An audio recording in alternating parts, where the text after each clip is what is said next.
Hello everyone, welcome back to GK Today. This is Nuzhat Sana, and in today's session we will be discussing the most important current affairs for 17th and 18th of September 2024. Yesterday I was on leave, so I wasn't able to take the classes, but nothing to worry about. Whatever we have missed would be covered today, okay? So in this session we will be discussing the important news like which state celebrates the Praja-Palana-Day. Then we'll talk about the venue for BRICS-National-Security-Advisers meeting. After that we'll talk about Ayushman-Bharat Pradhan Mantri Jan Arogya Yojana, Storm Shadow Missile, Rangin Machli mobile application, and etc. Okay. So now without taking any further time, let's get started. The very first question is, recently which state government has decided to celebrate 17th of September as Praja-Palana-Day? The correct answer here is A option, Telangana. Telangana government will celebrate 17th of September as Telangana Praja-Palana-Day, marking Hyderabad's 1948 integration into India. Okay. So Chief Secretary Santi Kumari issued some orders for national flag hoisting at the government offices, ULBs means urban local bodies, and the Gram Panchayat as well. Who is the Chief Minister of Telangana? This is A. Revanth Reddy, and he hosted the flag in Hyderabad while ministers hosted the flag at the district headquarters. Okay, so in the year 2023 the BRS government marked it as a National Integration Day. Union government celebrates it as a Hyderabad Liberation Day, commemorating the 1948 police action under Operation Polo that merged the Hyderabad with India. Okay, so do remember that Telangana state government has decided to celebrate 17th of September as Praja-Palana-Day. Okay. Now if we talk about the state Telangana, what was Telangana's status before becoming a state in 2014? First of all, you have to remember that Telangana became a separate state in the year 2014, and earlier it was the part of Andhra Pradesh state. Okay, and which river flows through Telangana, which is very important for their irrigation? This is the Godavari river. Here we have talked about Operation Polo.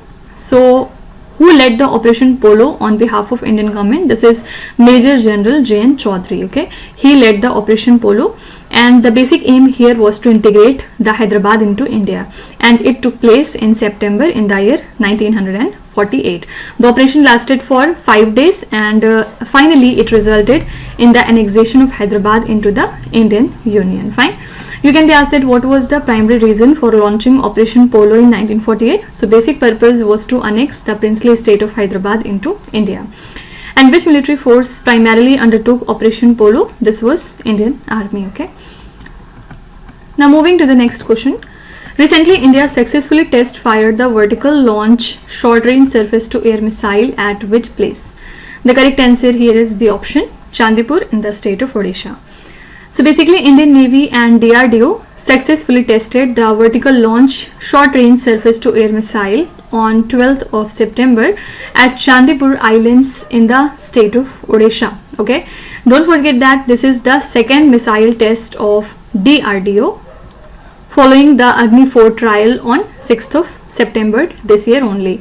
So this missile was launched from a vertical launcher and intercepted a high speed target at low altitude using an advanced seeker.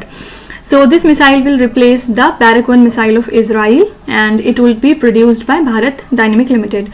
The missile defends against supersonic sea skimming threats, and it has a range of 50 kilometers with advanced countermeasure system. Okay, so India recently successfully test fired the vertical launch short range surface to air missile at Chandipur in the state of Odisha. Talking about DRDO, in which year was the DRDO established? It was established in 1958. And if you talk about Agni 4 missile, what was the range for Agni 4? So the range was 3500 to 4000 kilometers. Okay, and which two type of propulsion system is used in the Agni 4 missile? So it is a two-stage solid propellant system. Okay, both the stages are powered by solid propellants. And why solid propellants? Because they enhance the reliability, and also it is very much safe to handle them. Okay, now if we talk about BDL, means Bharat Dynamics Limited, when was the BDL established? So answer is 1970, and the headquarters of Bharat Dynamics Limited lie in Hyderabad in the state of Telangana. Okay, moving to the next question. Recently, where was the BRICS-National-Security-Advisers meeting held? The correct answer here is A option, Russia. Okay. Now, who's our national security advisor? This is Mr. Ajit Doval, right? So Ajit Doval met Russian President Vladimir Putin on 12th of September 2024 during the BRICS National Security Advisers meeting, and Russia is the current chair of BRICS, and they will be hosting all the related meetings in 2024, including the 16th BRICS Summit, which is to be held in Kazan from 22 to 24th of October. So President Putin invited Prime Minister Narendra Modi to attend the summit, and the BRICS National Security Advisers Conclave took place in St. Petersburg from 11 to 13th of September 2024. It was attended by 10 member countries, including India, Russia, Brazil, China, and others. So this meeting was hosted by Russian National Security Advisor, who is Sergei Shoigu. Okay. So what was the venue for BRICS National Security Advisors meeting? This is Russia. Talking about BRICS, in which year BRICS was officially formed? So it was officially formed in 2009, and officially it was known as BRIC, but in 2010 South Africa also joined it, so it became the BRICS. Okay. Which are the new member countries in BRICS that have joined this year only? These are Saudi Arabia, Egypt, UAE, Iran, and Ethiopia. Okay. Moving to question number 4. Recently, senior citizens of which age has been included under Ayushman-Bharat Pradhan Mantri Jan Arogya Yojana? The correct answer is A option, 70 years of age or above. Okay. Central government has basically extended Ayushman-Bharat Pradhan Mantri Jan Arogya Yojana benefits to all the senior citizens who are aged 70 or above. This decision was made during a Union Cabinet meeting, which was chaired by Prime Minister Narendra Modi. It was launched in the year 2018, and the scheme has issued over 35.4 crore Ayushman cards in across 33 states and union territories, except Delhi, West Bengal, and Odisha. Okay. So this inclusion benefits 6 crore senior citizens, which would provide 5 lakh rupees annual health insurance. If a senior citizen is part of a covered family, then the total family insurance will rise to 10 lakh rupees. So the senior citizens with private or public insurance can also avail the benefits of Ayushman Bharat Pradhan Mantri Jan Arogya Yojana. Okay. So 70 years or plus have been included under the Yojana. Okay. Talking about Ayushman Bharat Pradhan Mantri Jan Arogya Yojana, when was this Yojana launched? So it was launched in the year 2018. What is the annual health insurance coverage provided under this Yojana? This is 5 lakh rupees. And how many Ayushman cards have been issued under the scheme? More than 35.4 crore. Okay. Now, who chairs the Union Cabinet meetings in India? This is Prime Minister. And which Indian body is responsible for decision making at the highest level of government? This is Union Cabinet. Also, which ministry is responsible for senior citizen welfare in India? This is the Ministry of Social Justice and Empowerment. Now, which scheme was launched before this Yojana to provide health insurance in India? So this was Rashtriya Swasthya Bima Yojana. Okay. And what was the maximum sum insured under Prime Minister Jan Arogya Yojana scheme for an individual family? This is 10 lakh rupees. Also, further you can be asked that which Indian states do not participate in this scheme. So these are Delhi, West Bengal, and Odisha. Okay. Moving to question number 5. Recently, which organization launched the Saarthi application in collaboration with Bhashini? This is ONDC, Open Network for Digital Commerce. Okay, they have launched the Saarthi application in collaboration with Bhashini. Actually, the Saarthi application help the businesses to create their own buyer-side applications with multilingual support. And currently, it supports Hindi, English, Marathi, Bangla, and Tamil, with plans to include all 22 languages that are provided by the Bhashini. Okay, so features include, for example, real-time translation, transliteration, and voice recognition to help the businesses reach new regions and customers. And talking about Bhashini, it is India's artificial intelligence-led language translation platform.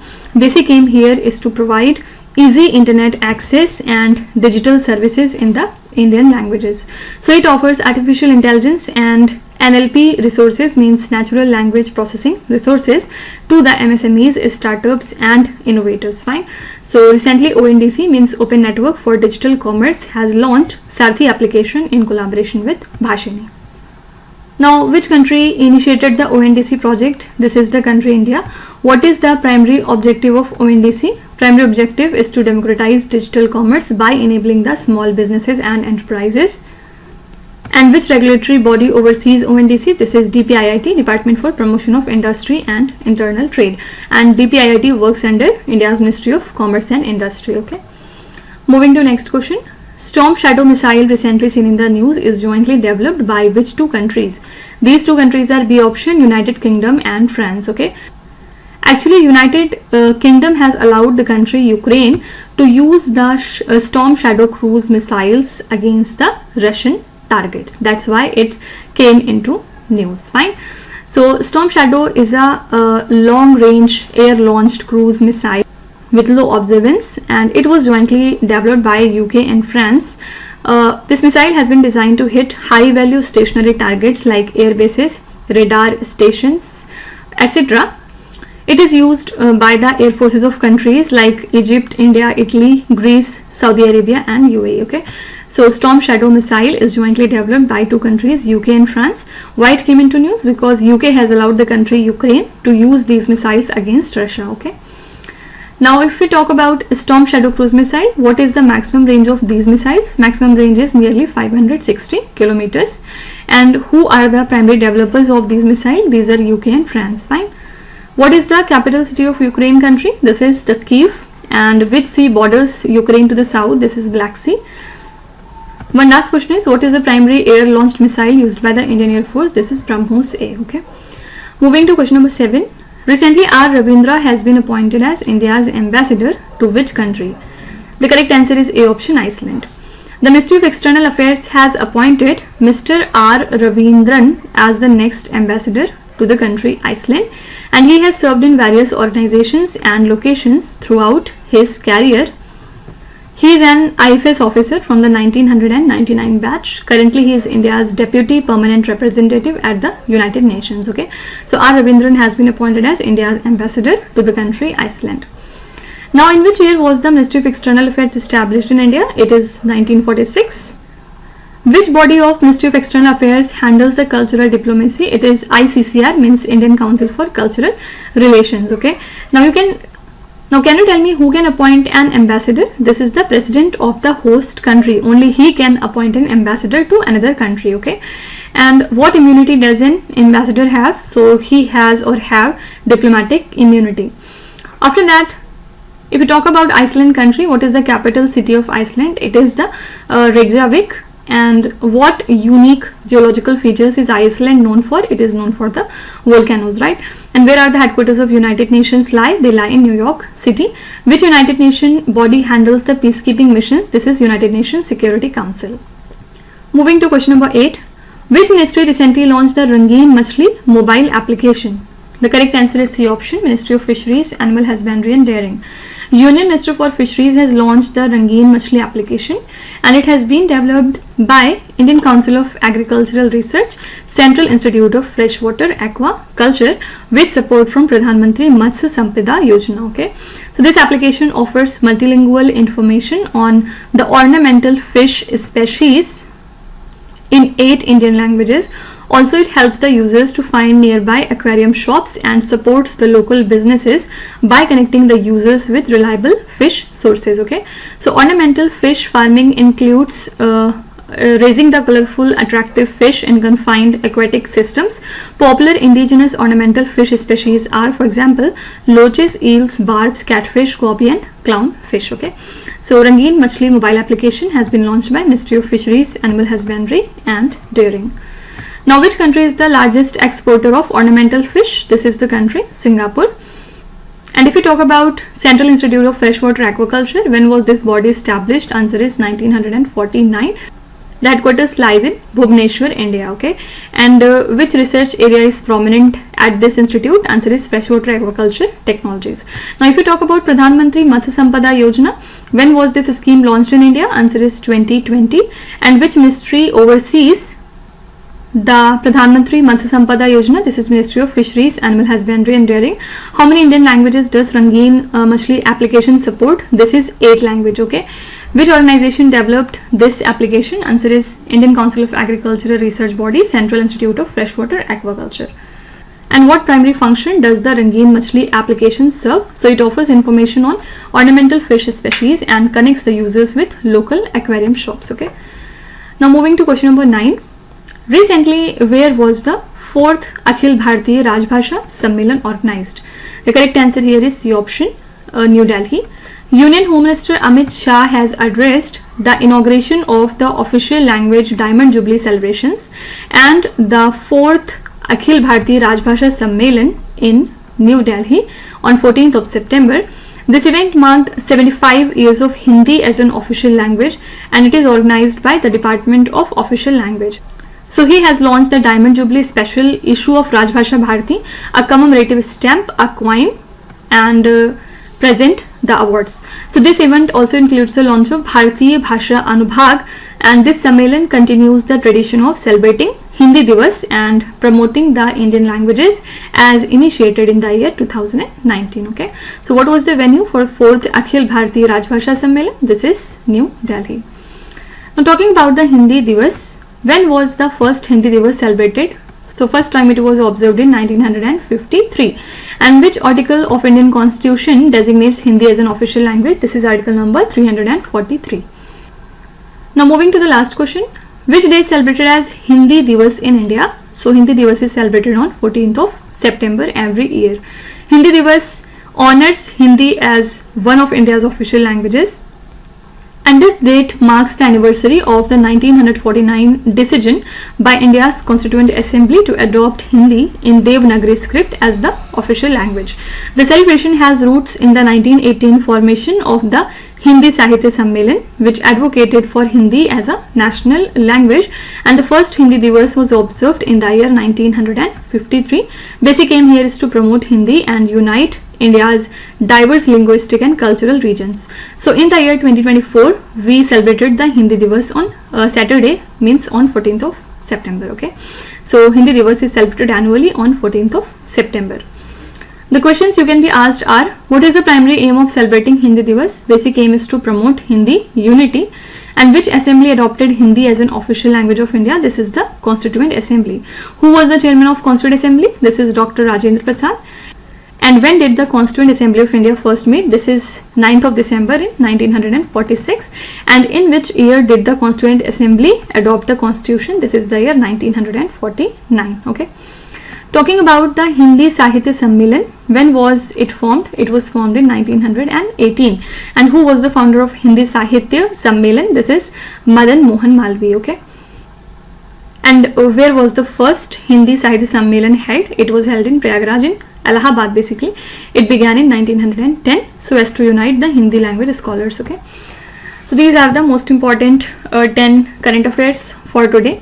And now we are moving to our revision part, where on daily basis we cover 3 topics, and today the topics would be: first of all, we will see some science and technology related news. At second, we will be talking about venues of some important summits and conferences, and at third, we will be talking about some international current affairs. So first of all, let's move to science and technology related news. The first question here is: TEMPO, means Tropospheric Emissions Monitoring of Pollution Sensor Satellite, has been launched by. Correct answer here is NASA. The satellite has been launched by NASA. H5N2 virus, sometimes seen in the news, is related to which disease? This virus is related to bird flu. Which organization has initiated the first in-human vaccine trials for the deadly Nipah virus? This is University of Oxford. What is junk DNA, recently mentioned in the news? The correct answer is non-coding regions of DNA. What is the primary source of the new jet fuel recently developed by Firefly Green Fuels? So primary source of the fuel is human sewage. What is the theme of World Lung Cancer Day 2024? The theme was Close the Care Gap. Everyone deserves access to cancer care. Okay. And we observe this day on 1st of August. Okay. Recently, a rare celestial phenomena called as double sun halo was recently witnessed in which region of India? It was witnessed in Ladakh. Fine. Now coming to next category, means summits and conferences. First question is: recently, where was the National Conference of District Judiciary held? This conference took place in New Delhi. Where was the 12th India-Oman Joint Military Cooperation Committee meeting held? This meeting took place in Muscat in Oman. Recently, where was the first ever trilateral service planning conference called Parivartan Chintan held? Correct answer is Delhi. Mobile World Congress 2024 is recently hosted by which country? This event was hosted by Spain. Recently, where was the Critical Mineral Summit 2024 held? The answer is New Delhi. Recently, where was the Kavango-Zambezi Trans-Frontier Conservation Area Summit held? Venue was Zambia. Recently, which country hosted the third Voice of Global South Summit? Answer is the country India. Okay. And at third, we will be talking about some international news. The first question is, recently Alamai Halina has been appointed as the Prime Minister of which country? So correct answer is Chad. Peter Pellegrini recently became the new President of which country? Answer is Slovakia. Recently, External Affairs Minister of India unveiled the bust of Mahatma Gandhi in which city? This city is Tokyo. Recently, Masood Pezeshkian has been elected as the President of which country? Answer is Iran, because the former President of Iran passed away in an aeroplane crash. Ahmed Abdullah Al-Ahmed Al-Sabah recently became the new Prime Minister of which country? Answer is Kuwait. Which countries have recently been designated as the countries of particular concern by the US for severe violations of religious freedom? These are China, North Korea and Pakistan. Abdul Fattah al-Sisi was recently re-elected as the President of which country for third 6-year term? He has been again re-elected as President of the country Egypt. Okay. So this is all about revision session as well. And now I'm winding up the session with some homework, and today the homework would be related to art and culture news. Here on the screen you can see 7 questions which have been taken from the past 6 to 8 month current affairs. Please read each of the questions carefully and try to answer them in the comment section. I'll be waiting for your answers. Now let's conclude the session, and let me again remind you that these questions are part of our daily 20 MCQ series in the GK Today Android application. So if you want the PDF of the lecture, you can subscribe to that course by paying a very nominal fees. So now we'll be meeting tomorrow with some more important current affairs. Till then, stay tuned. Thank you so much for watching, and please do not forget to subscribe to GK Today. With this, me Nuzhat Sana signing off.